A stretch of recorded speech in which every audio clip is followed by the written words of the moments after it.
When did you first hear about this, and had you been working with HPE, or did they come to you on this?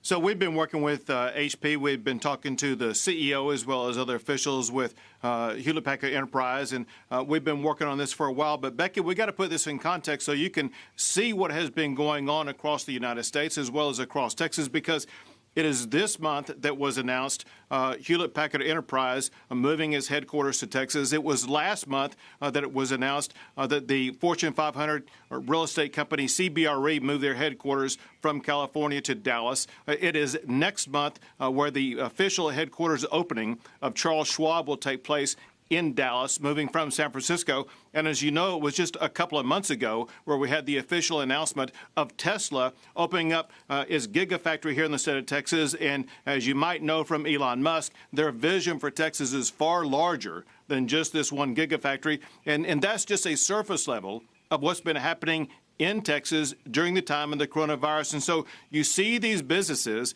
they continue to go through this process of reimagining themselves in new locations where they're setting up for the next few decades. And Becky, then on top of that, as you all know, I've been engaged in discussions with leaders from the NASDAQ as well as a bunch of other trading companies. I had them over at the governor's mansion 2 Fridays ago, where we went through the economics of how Texas is a far superior location and a far lower cost location for the NASDAQ and for the trading operations to be located as they build out for the next 2 or 3 decades. Those trading companies, the NASDAQ and others, have talked about moving operations from New Jersey because of new taxes that are being threatened here on some of those companies. Do you have any progress to report, any updates on what the actual situation is?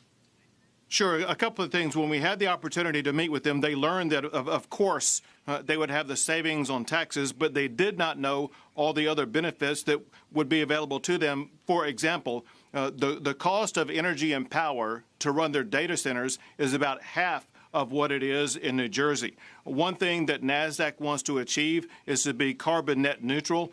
In Texas, we lead the nation in wind energy. By the end of next year, we will lead the nation in solar power. We have the capability of providing them reliable, renewable energy to help them achieve their goals in that regard at a lower cost than what they would be paying in New Jersey. And then the cost of the data centers alone. And there's this key factor that you all probably know about that they care a lot about, and that is the latency-based issue that we're able to solve at a far superior status than what New Jersey is capable of delivering right now. What New Jersey has done in response is say that they will make these new taxes only exist for 2 years. They promised to sunset it after that. Do you think that's enough to keep the companies here? And has NASDAQ or any other company said that they are leaning your way? Well, so when you look at the fiscal situation for New Jersey, it's clear that they're going to have to be finding ways to meet their budgetary ends. And what the leaders of NASDAQ and other businesses realize, and this may be a one-time situation right now, but it will be an ongoing issue where the state of New Jersey is going to have to tapping into these businesses for more tax revenue, whereas Texas, for one, for example, we just passed a constitutional amendment banning an income tax in Texas. I'm going to be seeking to ban a financial transactions tax in Texas. We do not need the tax revenue that some of these other states have, and our regulatory regime is far less onerous, but also, again, all the other lower costs of doing business make Texas very attractive. Shepard Smith here. Thanks for watching CNBC on YouTube.